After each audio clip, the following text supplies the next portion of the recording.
The rise and fall of the Mongolian Empire. First, we'll look at the life of Genghis Khan and how he expanded the Mongol Empire. The Mongols were just one of many nomadic tribes that lived in the Mongolian steppes. This meant that they were constantly traveling in small family groups while they searched for water for their livestock. These small groups lived in large tents called yurts that could be set up within 2 hours and carried for easy travel on their livestock. Because Mongols were a nomadic people, they were also very good horsemen, who moved their herds and bred many horses. This allows families to move long distances with greater ease. Before Mongol unification and conquest, this region was mainly controlled by the Chinese, who encouraged different Mongolian tribes to fight against one another. In the year 1160, a boy by the name of Temujin was born to a Mongol chief. At 9 years old, his father was poisoned and killed by food that was offered from a rival tribe, the Tartars.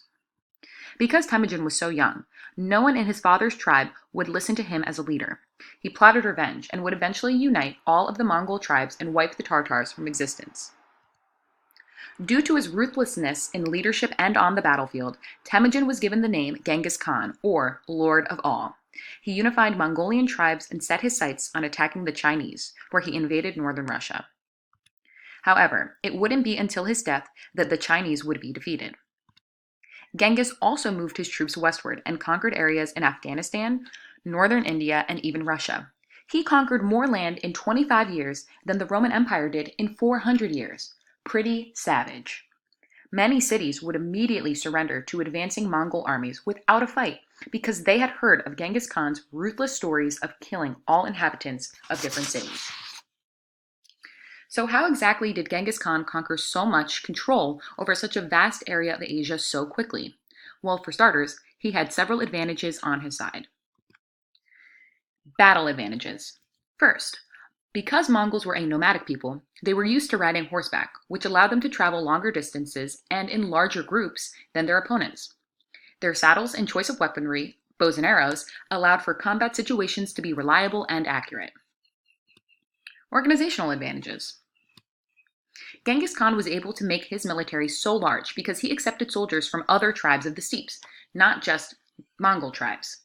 He did this by creating troops that were made up of members of different tribes, instead of making troops based specifically on their tribe. By doing this, he was able to break down tribal tensions and create positive relationships. Genghis Khan also set up a meritocracy system within the ranks of his military. Instead of employing the practice of advancing people in rank because they were members of the elite ruling families, he moved warriors to high-ranking positions because they demonstrated leadership skills and performance on the battlefield. By doing this, he was able to successfully unify the non-ruling members of the Mongolian tribes and crush the idea of ruling class versus non-ruling class. The organization of his military was very strategic, which allowed him great flexibility when it came to combat. He could attack as one large group or split up his army into smaller groups so that he could attack from multiple directions. By the time of Genghis Khan's death, he had conquered the largest continuous empire in history that stretched from the Pacific Ocean all the way to Eastern Europe. Genghis Khan's death possibly saved Europe from total invasion as his troops retreated back to Mongolia to determine the next Khan or leader after his death.